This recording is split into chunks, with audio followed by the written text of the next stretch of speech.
에스더의 이야기는 성경의 다른 이야기들과는 다른 독특한 점이 있는데 10장에 이르는 내용 중에 하나님에 대한 언급이 전혀 없다는 것과 이스라엘이 아닌 페르시아 제국의 권력의 중심에서 일어난 이야기를 다루고 있다는 것입니다. 페르시아는 바벨론을 멸망시킨 나라로 3대 아하수에로 왕 때는 127개의 지역을 통치할 정도로 당대 패권 국가로 우뚝 서게 됩니다. 이때는 이스라엘이 바벨론에게 멸망을 당한 지 100여 년이 지난 후로 이미 많은 유대인들이 포로의 삶을 청산하고 유대와 예루살렘으로 귀환한 상황이었습니다. 하지만 여전히 많은 유대인들이 고향으로 돌아가지 못한 채 페르시아 제국의 뿔뿔이 흩어져 유대인 공동체인 디아스포라를 이루며 살아가고 있었는데, 이들은 이방인들이 휘두르는 힘과 권력 아래 비주류 하급민의 삶을 살아가고 있었습니다. 아하수에로 왕은 즉위 3년이 되던 해에 그동안 이룬 업적을 과시하기 위해 6개월 동안 잔치를 열었고, 또다시 수산궁에서 7일 동안 잔치를 엽니다. 그리고 잔치의 마지막 날 왕은 모든 사람에게 왕후 와스디의 아름다움을 자랑하고 싶어 왕후를 불렀지만 왕후는 왕의 명령을 거역하며 잔치에 나타나지 않았습니다. 이 일로 왕은 치욕을 당하게 되었고 왕후 와스디는 폐위되고 새로운 왕후를 세우는 일이 시작되는 것과 동시에 페르시아의 모든 가정에서 아내가 남편의 말에 복종해야 하는 법을 만들게 되고 왕의 명령은 그 누구도 바꿀 수 없게 합니다. 그러면 페르시아 궁중에서 일어난 이 사건을 통해 우리는 무엇을 깨달을 수 있을까요?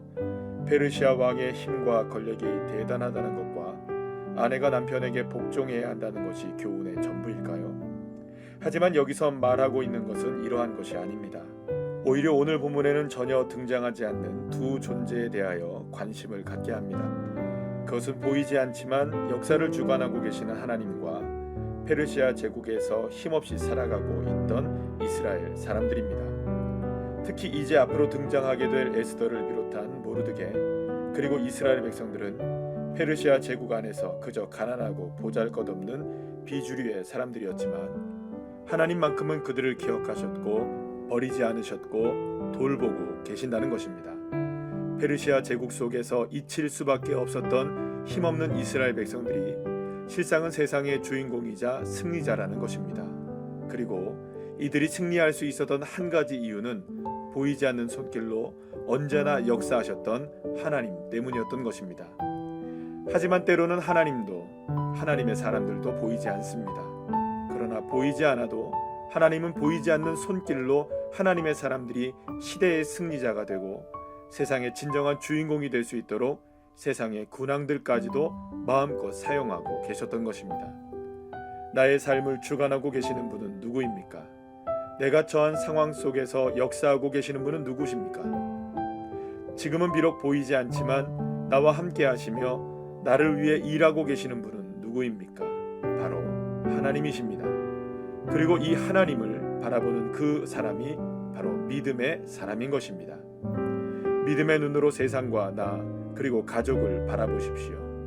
비록 눈에는 보이지 않지만 우리를 위해 일하고 계시는 하나님께서 우리가 생각한 것보다 훨씬 더 많은 하나님의 은혜를 곳곳에 채워 놓으신 것을 비로소 발견하게 될 것입니다.